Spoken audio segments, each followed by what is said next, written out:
Hello friends, आज हम discuss करेंगे the vendor of sweets written by R K Narayan. Are K Narayan एक Indian writer और नॉवलिस्ट थे और आज जो हम डिस्कस करने वाले हैं द वेंडर ऑफ स्वीट्स, ये एक नॉवेल है जिसे पब्लिश किया गया था 1967 में। ये नॉवेल एक्चुअली बायोग्राफी है एक फिक्शनल कैरेक्टर की जिसका नाम है श्री के वी जगन, जो कि एक मिठाई वाला है और मालगुडी नाम के गांव में रहता है। इस नॉवेल का सेटिंग जो है वो है मालगुडी, जो कि साउथ इंडियन फिक्शनल टाउन है। इस नॉवेल में टोटल 13 चैप्टर्स है और इसकी थीम जो है वो है जनरेशनल गैप और कल्चरल डिविजन्स, मतलब इंडियन और वेस्टर्न कल्चर में का डिफरेंस हमें इस नॉवेल के थ्रू देखने को मिलेगा। इस नॉवेल में की जो इम्पोर्टेंट कैरेक्टर्स हैं उनसे मिल लेते हैं। सबसे पहले जगन, जिसकी उम्र है लगभग 55 साल। ये इस नॉवेल का सेंट्रल कैरेक्टर है। ये एक मिठाई वाला है जो कि मालगुडी नाम के गांव में रहता है। जब ये यंग था तो ये महात्मा गांधी जी की फ़िलॉसफ़ी को बहुत सीरियसली फॉलो करता था और ये चीनी को अवॉइड करता है, चीनी नहीं खाता है ये, क्योंकि चीनी सेहत के लिए बहुत ही हानिकारक है। लेकिन ये खुद उसी चीनी से बनी हुई मिठाइयाँ बेचता है। तो एक तरीके का कॉन्ट्राडिक्शन है, जो ये फॉलो करता है और जो ये सिखाता है और जो ये एक्चुअल में रहता है उसमें। ये नेचुरोपैथी में बहुत स्ट्रांगली बिलीव करता है। ये एक बुक भी लिखता है, लेकिन वो बुक कभी पब्लिश नहीं हो पाती, जो कि नेचुरोपैथी पर होती है। इसकी बीवी का नाम होता है अंबिका। जब इस नॉवेल के हैपनिंग्स की शुरुआत होती है तो अंबिका की डेथ हो चुकी है। अंबिका को ब्रेन ट्यूमर होता है, उसके सिर में बहुत ज़्यादा दर्द होता है, लेकिन जगन उसे कोई भी मेडिकल हेल्प नहीं दिलवाता। वो नेचुरल तरीके से नेचुरोपैथी के ज़रिए उसे ठीक करने की कोशिश करता है, जिसके चलते उसकी डेथ हो जाती है। जगन और अंबिका का एक बेटा है जिसका नाम है माली। इसे अपनी पढ़ाई में बिल्कुल इंटरेस्ट नहीं है और ये एक राइटर बनना चाहता है। ये इंडिया को पिछड़े लोगों का देश मानता है, अक्सर क्रिटिसाइज करता है इंडिया को, और थ्रू आउट द नॉवेल ये कभी भी खुश नज़र नहीं आता है अपनी लाइफ में, जबकि कई सारी चीज़ें उसके मन के मुताबिक होती रहती है। ये माली जो है ये अक्सर पैसों के लिए डिपेंडेंट रहता है अपने पिता पर, लेकिन वो थोड़ा भी ग्रेटफुल नहीं होता है जगन के लिए, अपने पिता के लिए। वो अक्सर अपने पिता को पैसों का ज़रिया ही समझता है। कभी उसने अपने पिता की कीमत की है या उसे रिस्पेक्ट दिया है, ऐसे हमें थ्रू आउट द नॉवेल नज़र नहीं आता है। कज़न ये जगन का बहुत ही ख़ास रिश्तेदार होता है और ये क्योंकि जगन और माली का रिश्ता जो है वो इतना वार्म नहीं है, इतनी बॉन्डिंग नहीं है पिता और बेटे में, तो बेटे के लाइफ में क्या चल रहा है या उसके दिमाग में क्या विचार चल रहा है, ये जब भी जगन को पता करना होता है तो वो अपने कज़न की हेल्प लेता है, क्योंकि उसका कज़न जो है उसका माली के साथ में इंटरेक्शन काफ़ी अच्छा है। तो ये मीडिएटर की तरह काम करता है जगन और माली के बीच में। ग्रेस ये माली की गर्लफ्रेंड है जो उससे अमेरिका में मिलती है। चिन्ना दोराई ये एक मूर्तिकार है जो कि गॉडेस गायत्री की मूर्ति बना रहा होता है, जो कि उसके मास्टर का सपना होता है कि वो गॉडेस गायत्री की मूर्ति बनाए, लेकिन इसके गुरु की डेथ हो जाने की वजह से वो मूर्ति अधूरी रह जाती है, जिसे पूरा करने का जिम्मा ये मूर्तिकार उठाता है। अब शुरू होता है ये नॉवेल। जगन जो है वो नॉवेल की शुरुआत में हमें देखने को मिलता है कि अपने कज़न से बात कर रहा होता है। जगन का एक पर्टिकुलर रूटीन है, वो शॉप में आके बैठता है, वर्कर्स पर ध्यान रखता है, जो भी पैसा उसने कमाया है दिन भर में उसे वो काउंट करता है। जाने से पहले कुछ पैसा वो अपने साथ में घर लेकर जाता है ताकि वो इनकम टैक्स से बच सके, उन्हें वो छुपा कर रखता है। और दुकान में जब भी वो बैठा रहता है तो भगवत गीता पढ़ता है। ये उसका डेली रूटीन होता है। उसे अपनी जो भी मटेरियल वेल्थ है उससे बड़ा प्यार होता है जगन को। तो ये जो जगन है ये अक्सर घर वापस जाते वक्त जब भी शॉप बंद करता है तो उसके कज़न से बातचीत करते हुए अलग अलग चीज़ों पर, जैसे कभी फिलॉसफिकल मैटर पर, कभी डे टू डे लाइफ पर वो बातचीत करते हुए दोनों निकलते हैं और दोनों के रास्ते जहाँ अलग हो जाते हैं तो वहाँ से वो अकेले चल पड़ते हैं। तो ये उनका डेली रूटीन होता है। तो ऐसे ही जगन जो है वो अपने कज़न से बातचीत कर रहा होता है। अक्सर जगन जो है वो उसका जो सेव किया पैसा होता है, जो कि स्पेशली उसने इनकम टैक्स से बचा हुआ होता है, उसे देख कर काफ़ी खुश होता है। एक दिन जब वो ऐसे अपना शॉप बंद करके घर वापस आता है तो उसे दिखता है कि माली काफ़ी डिस्टर्ब है, परेशान है। अब उसे ये तो नहीं समझता है कि माली क्यों डिस्टर्ब है। तो कुछ दिनों बाद में उसे पता चलता है, माली उससे कहता है कि उसे अब अपनी पढ़ाई में कोई इंटरेस्ट नहीं रहा है और वो अपनी पढ़ाई बंद करना चाहता है। अब वो एक राइटर बनना चाहता है। एक लोकल नॉवल राइटिंग कंपटीशन होने वाला है जिसमें वो पार्टिसिपेट करना चाहता है। अब जगन को चिंता होती है कि पता नहीं उसके बेटे का भविष्य क्या होगा अगर वो अपनी पढ़ाई छोड़ देगा। लेकिन अंबिका की डेथ के बाद में, क्योंकि माली को माँ की कमी ना महसूस हो, इसलिए जगन हर एक कोशिश करता है ताकि माली खुश हो, और इसीलिए वो माली के इस डिसीजन में भी उसका सपोर्ट करता है। फिर कुछ दिनों बाद में जगन के दिल में ये बात आती है कि वो माली से पूछे कि उसका राइटिंग वर्क कहाँ तक आया, या उसका राइटर बनने का जो सपना है उस दिशा में उसने कितने कदम बढ़ा है। लेकिन कुछ भी सवाल पूछने की जगन की हिम्मत नहीं होती, क्योंकि उसे पता होता है कि माली जवाब नहीं देगा या वो हर्ट हो जाएगा ऐसे सवालों से, तो वो ऐसे सवाल पूछना अवॉइड करता है और माली खुद होकर जगन को कुछ नहीं बताता। तो इसके बाद में जगन जो है वो अपने कज़न की हेल्प लेता है ये पता लगाने के लिए कि माली का राइटिंग वर्क कहाँ तक पहुँचा।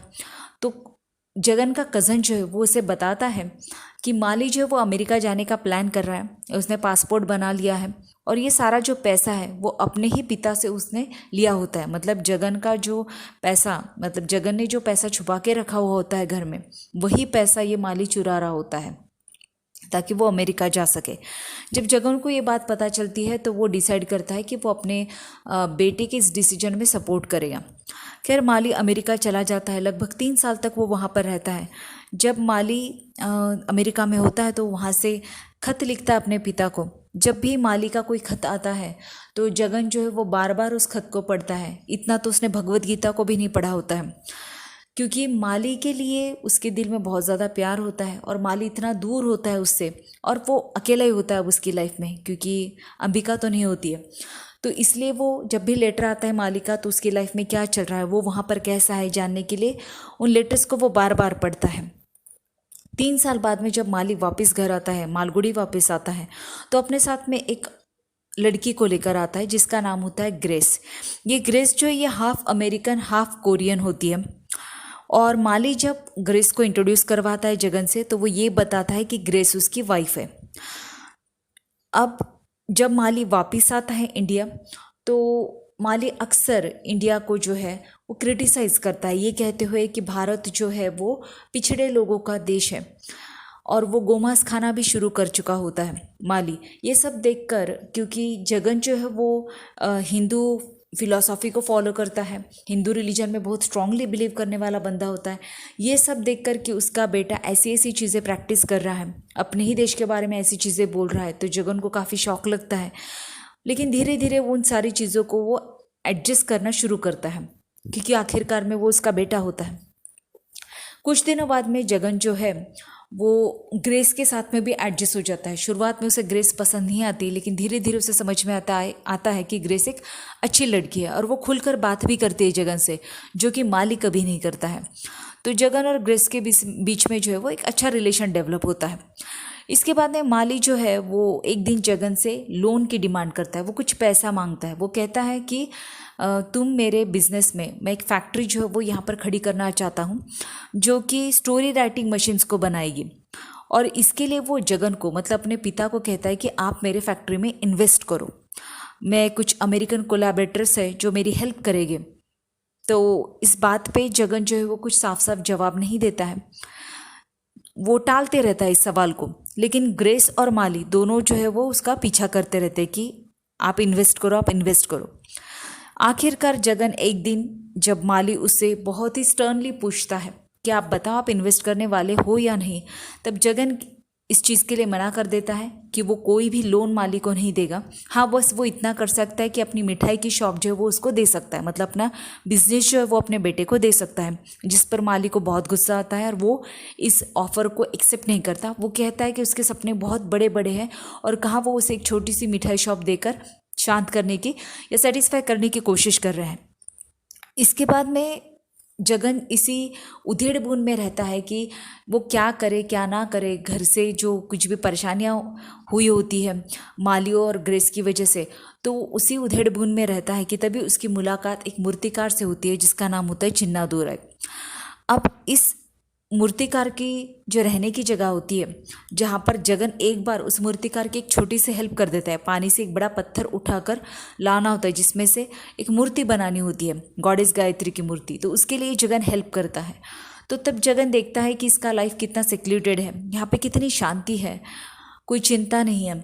तो उस चीज़ को देखने के बाद में, उस चिन्नादोराई की लाइफ के बारे में सुनने के बाद में, जब वो अपने गुरु के बारे में बताता है और बताता है कि उसकी लाइफ का ये एम है कि वो मूर्ति बनाए जो उसके गुरु पूरी नहीं कर पाए, तो ये सब सुनने के बाद में जगन को लगता है कि उसकी लाइफ में की जो चिंता है वो कितनी ट्रिवियल है, कितनी छोटी है, और वो कितनी छोटी छोटी चीज़ों में उलझा हुआ है, सांसारिक चीज़ों में उलझा हुआ है। वहाँ पे की शांति उसे बहुत भाती है और वो दिल ही दिल में कहीं सोचता है कि वो इस मूर्तिकार को जो वो शरण चला जाएगा। तो वो दिल में ऐसे सोचता है और फिर जब वो घर वापस आता है तो वो फिर से वही माली और ग्रेस, और वो फिर से टेंशन्स शुरू हो जाते हैं जगन की लाइफ में।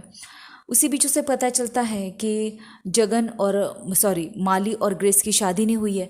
ये सुनकर जगन को बहुत शौक लगता है। उसे लगता है कि इन दोनों ने जो वो सारे हिंदू रीति रिवाजों का मजाक उड़ाया है, पूरे घर को अपवित्र कर दिया है, ये बिना शादी के साथ में रहे। तो वो उन दोनों से दूरियां बना लेता है, वो अपने कमरे को पवित्र करने की कोशिश करता है। तो इस तरीके से जगन रिएक्ट करता है इस बात पर जब वो ये जानता है कि दोनों की शादी नहीं हुई है। फिर इसके बाद में उसे ये भी पता चलता है कि ग्रेस अमेरिका वापस जाना चाहती है, क्योंकि माली की तो कोई फैक्ट्री खड़ी नहीं होने वाली है और वो तो एक्चुअली फैक्ट्री काम में मदद करने के लिए यहाँ आई थी। तो इसके बाद में जगन जो है वो डिसाइड कर लेता है कि नहीं, अब वो उस मूर्तिकार के पास में जाएगा शरणार्थी बोलकर, और जो कुछ भी उसका लाइफ है, जो कुछ भी उसकी संपत्ति, वो सब कुछ यहाँ पे छोड़ छाड़ के वो चला जाएगा। तो इसी की तैयारी में वो लगा होता है कि तभी उसे ये डिसीजन, एक्चुअली उसका काफ़ी शॉकिंग होता है मालगुड़ी के लोगों के लिए, लेकिन वो अपने डिसीजन पे फर्म रहता है जगन। इसी बीच उसे अपने कज़न से पता चलता है कि उसका जो बेटा है माली, उसे पुलिस ने अरेस्ट कर लिया है, क्योंकि वो पब्लिकली जो है वो दारू पी रहा था, उसके कार में शराब की बोतल थी, तो उसे अरेस्ट कर लिया गया है, क्योंकि उस टाइम पर ये क्राइम माना जाता था। तो जगन को शौक लगता है, लेकिन वो उस तरीके से रिएक्ट नहीं करता जैसे पहले एक पिता बोलकर वो रिएक्ट करता था माली की किसी भी चीज़ के लिए। इस टाइम पर वो इतना परेशान नहीं होता। वो अपने कज़न से कहता है कि वो अपना बिजनेस उसे सौंप रहा है, अपने कज़न को।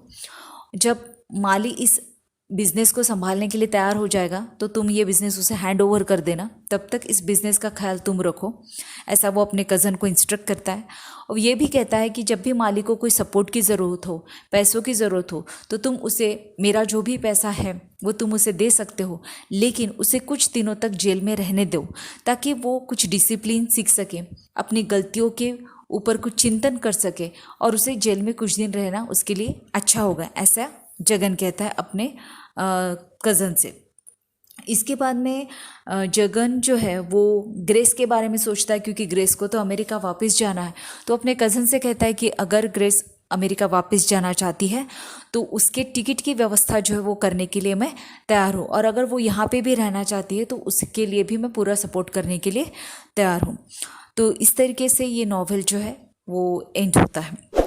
अगर आपको समरी अच्छी लगी हो तो don't forget to subscribe to the channel and hit the like button.